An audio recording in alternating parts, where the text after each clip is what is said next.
Ayan mga boss, shout out po sa inyong lahat. Ipapakita ko sa inyo kung gaano ako katigasin dito sa bahay. Pagdating dito sa bahay, wala nang ibang tigasin dito kundi ako lang. Kita nyo yan.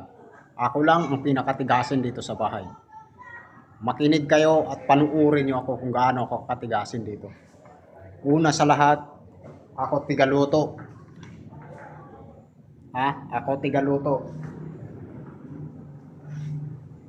Ako tigahugas.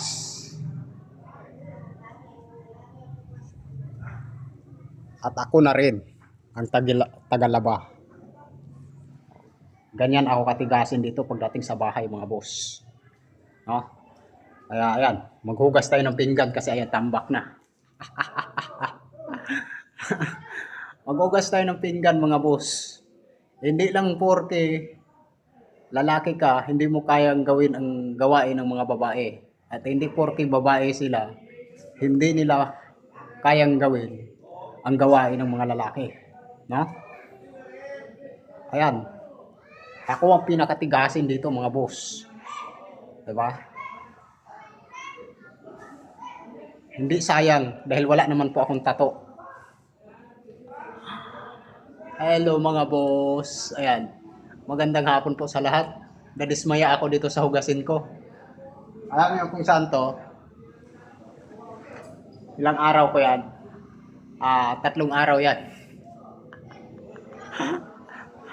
Yung busy din po. May ginagawa din po ako eh. Trabaho, kung ano pa po.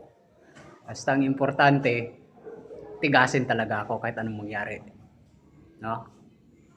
Ayan. Nakikita nyo na kung gaano ako katigasin dito sa bahay. Ako tigaluto. Ako tigasaing. Ako tigalaba. Ako tigahugas. So ayan. Tapos, ako pa talaga ang tagapakain nito. Aking mga alagang miming. O ganun tayo katigasin mga boss. Nakita nyo naman yung muscle natin kung gaano kasulid yan. O, di ba? Parang si Darak yan mga boss. Lumalaki yung muscle natin, oh. Nakita nyo yan. Lumalaki yung muscle natin dahil sa mga ginagawa natin sa pang-araw-araw mga boss. No? Hindi yan lumalaki, kakatikol. Lumaki yan sa trabaho. O sa mga nagsasabing payatot yan, baka naman.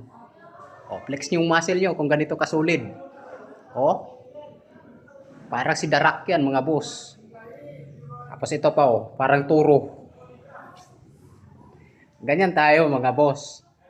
Alam nyo kung anong diskarte dyan para ganyan yung katawan ninyo. Walang taba. Gulay yung kakainin nyo mga boss. Tapos, higit sa lahat, isang paalala para hindi kayo tataba, magtikol kayo ng 3 times a day.